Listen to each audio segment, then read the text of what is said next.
किया है।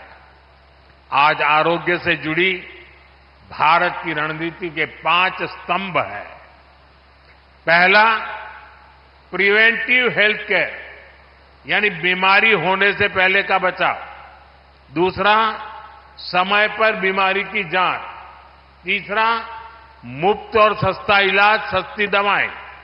चौथा, छोटे शहरों में अच्छा इलाज, डॉक्टरों की कमी दूर करना। और पांचवा, स्वास्थ्य सेवा में टेक्नोलॉजी का विस्तार। साथियों, किसी भी व्यक्ति को बीमारी से बचाना भारत की स्वास्थ्य नीति की बड़ी प्राथमिकता है, स्वास्थ्य क्षेत्र का पहला स्तंभ है। बीमारी गरीब को और गरीब बनाती है। आप जानते हैं, बीते 10 साल में 25 करोड़ लोग गरीबी से बाहर निकले हैं। एक गंभीर बीमारी इन्हें फिर से गरीबी के दलदल में धकेल सकती है। इसलिए बीमारी हो ही नहीं, इस पर सरकार बहुत जोर दे रही है। इसलिए हमारी सरकार साफ सफाई, योग, आयुर्वेद, पोषक खान-पान, इन सारे विषयों पर खास ध्यान दे रही है।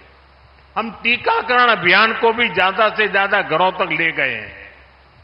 10 साल पहले तक ये स्थिति थी कि देश में टीकाकरण का कवरेज 60% के आसपास ही थी, यानी करोड़ों बच्चे तो टीकाकरण के दायरे में ही नहीं थे। और टीकाकरण का यह दायरा हर साल सिर्फ 1-1.5% की गति से बढ़ रहा था।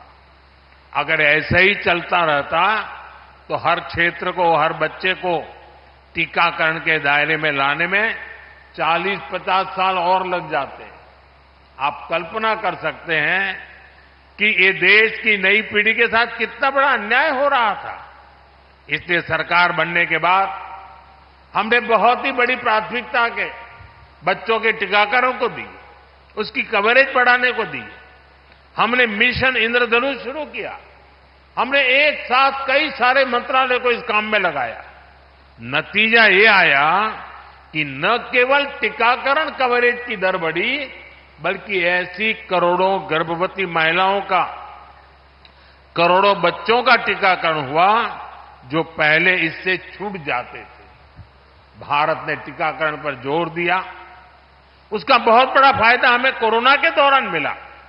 आज पूरा देश में टीकाकरण का अभियान तेजी से चल रहा है। साथियों, बीमारी से बचाव के साथ ही ये भी जरूरी है कि बीमारी का समय पर पता चल जाए। इसलिए ही देश भर में लाखों आयुष्मान आरोग्य मंदिर बनाए गए हैं।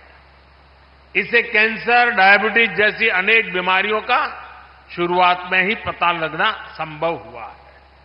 आज देश में क्रिटिकल केयर ब्लॉक्स और आधुनिक लैब्स का नेटवर्क भी बनाया जा रहा है। स्वास्थ्य क्षेत्र का ये दूसरा स्तंभ लाखों लोगों की जान बचा रहा है। साथियों, स्वास्थ्य का तीसरा स्तंभ सस्ता इलाज, सस्ती दवा का है। आज देश के हर नागरिक का बीमारी के इलाज में होने वाला औसत खर्च 25% तक कम हो गया है। पीएम जन औषधि केंद्रों में लोगों को 80% डिस्काउंट के साथ दवाइयां मिल रही हैं।